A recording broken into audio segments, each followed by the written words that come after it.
Ada satu lagi Bapak Ibu, jika Bapak Ibu merasa bingung atau kesulitan bagaimana menjadikan soal ini, ada kunci jawabannya, kemudian ada nilai setiap soalnya.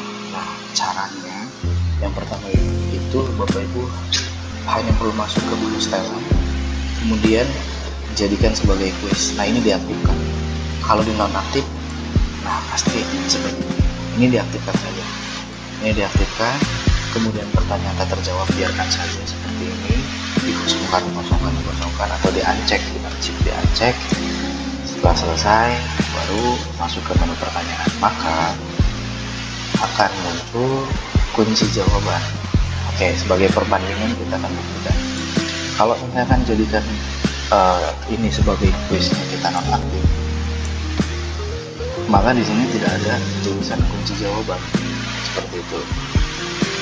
Maka dari itu kita harus aktifkan Google Form ini sebagai kuis.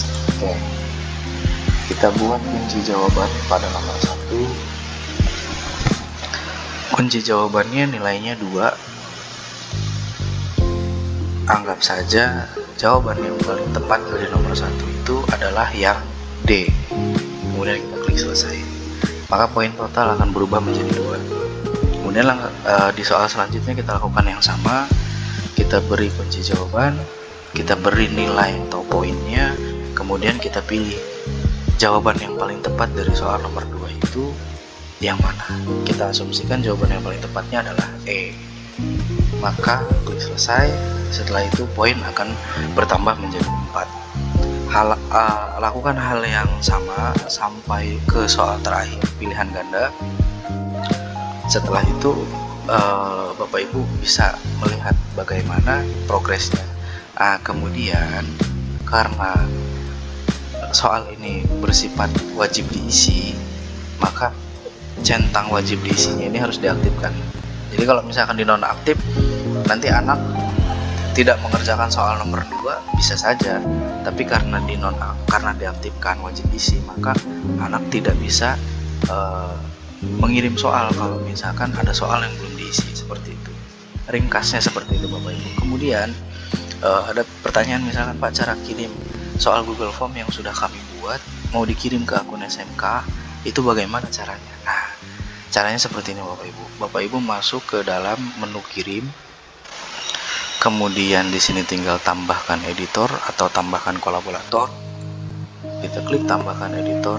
Nah, ini akun saya, jadi kita hapus dulu lah, anggap ini pura-pura nggak ada gitu. Kita ulang. Jadi caranya adalah kita klik ditambahkan orang dan grup, masukkan email yang akan kita tuju. Anggap saja ini emailnya, maka secara otomatis ditambahkan. Kalau misalkan mau diberi pesan silahkan. Misalkan diberi pesannya apa Bapak Ibu? Tolong misalkan, tapi nggak diisi pun nggak apa-apa gitu. Yang penting dikonfirmasi nanti. Setelah ini selesai, maka dikirim saja. Nah, akses diperbarui. Ini berarti selesai dikirim. Artinya akun yang menerima email dari Ibu dan Bapak itu bisa membuka soal yang Ibu buat, juga bisa mengedit soal yang Bapak Ibu buat. Seperti itu Bapak Ibu. Kalau ada pertanyaan, jangan ditanya di sini karena memang tidak bisa ditanyakan dan tidak bisa didengar pertanyaannya. Seperti itu. Mungkin dari saya itu saja, kurang lebihnya mohon maaf. Terima kasih Bapak Ibu.